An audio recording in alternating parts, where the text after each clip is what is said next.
এখানে একটা মারুতি আর এই টাটা স্ট্যাম্প মাঝখানে মুখোমুখি হয়েছে আর কি। কোন জায়গা তুইছে ঘটনাটা? কারেন্ট অফিসের সামনে। যে জায়গাটার নাম কি? রাস্তা মাথা কারেন্ট অফিসের সামনে। কয়জন আহত হয়েছে? আহত হয়েছে অনুমানিক 3 জন।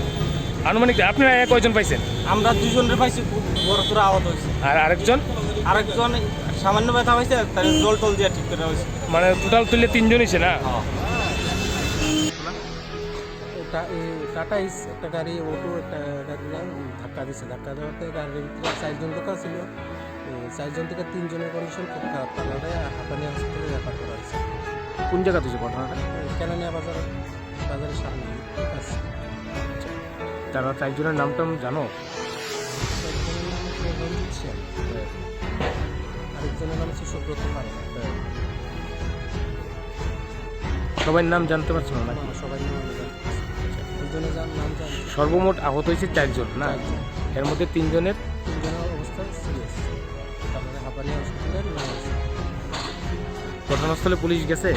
পুলিশ আজকে সকালে আমি 8টা নাগাদ কিছু প্যাসেঞ্জার সহ একটা অটো জানা গেল যে কেনানিয়া বাজারে কাজ করতে যাওয়ার সময় একটা বোলেরো বা ওই টাইপের কিছু একটা পিকআপ অটোকে বাড়ি দেয়, যার ফলে অটো ড্রাইভার এবং 3 জন প্যাসেঞ্জার আহত হয়।